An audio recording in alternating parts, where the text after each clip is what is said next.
करते हैं और आपको बताते हैं कि मार्केट खुलने के बाद कौन से तमाम स्टॉक्स में खबरें आई हैं और उन खबरों के दम पे कहां पे आप एक्शन देख रहे हैं। और ये पूरी लिस्ट लेकर अंकिता रोज की तरह हमारे साथ जुड़ चुकी हैं। अंकिता, बताइए कहां है एक्शन? राइट, तो ये है स्टॉक्स जो आज की ट्रेडिंग सेशन में मूवर्स रहे हैं। जो सबसे पहला है वो है सागर सीमेंट का। सागर सीमेंट ने अपने क्वार्टर रिजल्ट्स अनाउंस किया और इन रिजल्ट्स के हिसाब से इनका जो रेवेन्यू था वो 23% से ऊपर था on a year on year basis.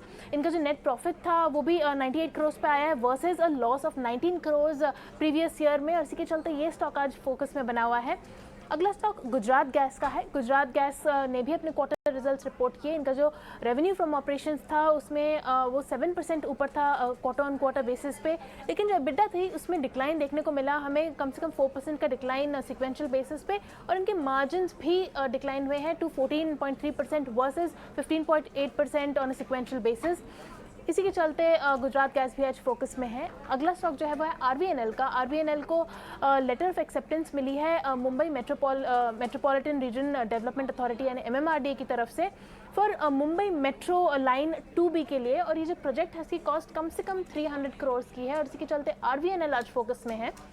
अगला स्टॉक जो है वो है केमप्लास का। केमप्लास का जो कस्टम मैन्युफैक्चर्ड केमिकल्स डिवीजन है उन्होंने एक नया LOI साइन किया है एडवांस्ड इंटरमीडिएट मैन्युफैक्चर करने के लिए, और ये जो LOI है वो फॉर पीरियड ऑफ 5 ईयर्स है और इसी के चलते केमप्लास भी आज फोकस में है। अगला स्टॉक है सिरा सैनिटरी वेयर का, क्योंकि मैनेजमेंट का कॉल हुआ था आज और उन्होंने कहा कि जो टॉप लाइन है वो डबल हो सकती है फ्रॉम FY22 के बेस से इन द नेक्स्ट 40 मंथ्स, और उनके मैनेजमेंट के हिसाब से वो अपनी कैपेसिटीज़ को एक्सपैंड कर रही है to 4 lakh PCS per month, जो अचीव करेगा एक स्टैगर्ड मैनर में बाय मार्च 2024, और इसी के चलते आज सीरा सैनिटरी वेयर भी फोकस में बना हुआ है। तो ये थे सभी स्टॉक्स जो आज की ट्रेडिंग सेशन में मूवर्स रहे हैं।